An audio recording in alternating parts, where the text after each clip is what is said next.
দুশমনে রাসূলরা শুনো, শানে রাসালাতকে যারা তানকিস করে তারা কাফের কাফের কাফের। আল্লাহর হাবিবের ইজ্জত যারা বুঝবে না, এরা লেবাসে বড় আলেম হইল, ডিগ্রিদারি অনেক আলেম নামদারি হইল, এরা ইমানদার হবে না। আমাদের দেশের এক বক্তা, সে ডিগ্রিদারি, লেবাস আছে, জুব্বা আছে, দাড়ি আছে, বড় সার্টিফিকেটও আছে, কিন্তু সে বলতেছে ইন্নামা আনা বাশারুম মিসলুকুম, এর ব্যাখ্যায় বলে আমাদের নবী নাকি আবু জাহেলের মতোই মানুষ। আর একটু জোরে বলেন না নাউজুবিল্লাহ। আচ্ছা দাদু খেয়াল করেন, আমি আপনাদের বুঝাইবার জন্য বলছি, আমি জাস্ট বুঝানোর জন্য বলছি, বেয়াদবি নেবেন না। আমি আগে ক্ষমা চেয়ে নিচ্ছি। যদি বলি যে আপনি ফেরাউনের মতো মানুষ, এটা কি কথাটা মানাবে? অপমান হলো না? আমি যদি বলি না আপনি একজন আল্লাহর ওলি, অমুক ব্যক্তি, বুজুর্গের মতো একজন মানুষ আপনি, তখন আপনার সুনাম হইল, মনটাও খুশি হইল, ঠিক কিনা ভাই?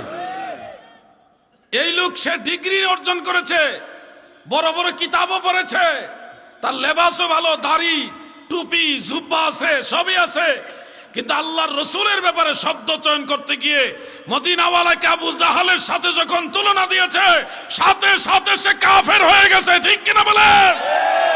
ويكفر إذا شك في صدق النبي صلى الله عليه وسلم أو سبه أو نقصه أو سكر। দুশমন রাসূলরা শুনো, শানে রাসালাতকে যারা তানকিস করে তারা কাফের কাফের কাফের।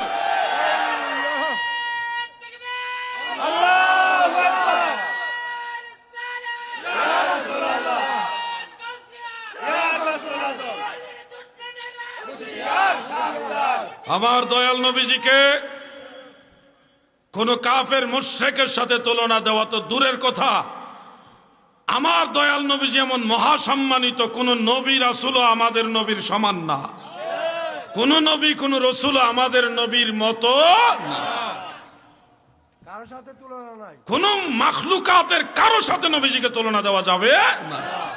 কোথায় আসছি, কোন জমানায় আসছি রে ভাই? আল্লাহর হাবিবের ব্যাপারে শব্দ চয়নে তারা সতর্ক না। শুনুন, আল্লাহ তাআলার সাথে কেউ যদি কুফরি করে, কেউ যদি আল্লাহর ব্যাপারে কুফরি করে, সে যদি তওবা করে, প্রকাশ্যে তওবা করে, তাহলে সে আবার মাপ পাওয়ার সুযোগ আছে, সম্ভাবনা আছে, কারণ এটা হকুল্লাহ, আল্লাহর হক, আল্লাহ চাইলে মাফ করে দিতে পারবে। ওয়াগফিরু লিমান ইয়াশা ওয়া ইউআযযিবু মান ইয়াশা, আল্লাহ যাকে খুশি তাকে ক্ষমা করে দিবেন। কেউ যদি আল্লাহর ব্যাপারে শব্দ চয়নে খারাপ শব্দ ব্যবহার করে, পরক্ষণে যদি সে লজ্জিত হয়, শর্মিন্দা হয়, ভুল বুঝতে পারে, ক্ষমা চায় এবং তওবা করে, সে ক্ষমা পাওয়ার সুযোগ আছে, সুযোগ। দুরুল মুখতারের মধ্যে আল্লামা হাসকাফি রাহমাতুল্লাহ আলাইহি ব্যাপারে মাসালা দিয়েছেন। রাদ্দুল মুখতার আলা দুররিল মুখতার আল্লামা ইবনে আবিদিন শামী সেখানেও এই মাসালা দিয়েছেন। কিন্তু কেউ যদি আল্লাহর নবীর সাথে বেয়াদবি করে, রাহমাতুল লিল আলামিন নবীর শান আজমতকে ছোট করে, সে তওবা করলেও তওবা কবুল হবে না, সে মুরতাদ, চির জাহান্নামী হবে, ঠিক কিনা বলেন? নবীর সাথে বেয়াদবি করলে আল্লাহ মাফ করবে না, কারণ এটা হকুল্লাহ নয়, এটা হকুল ইবাদ। নবীজি মাফ না করলে আল্লাহও মাফ করবে না।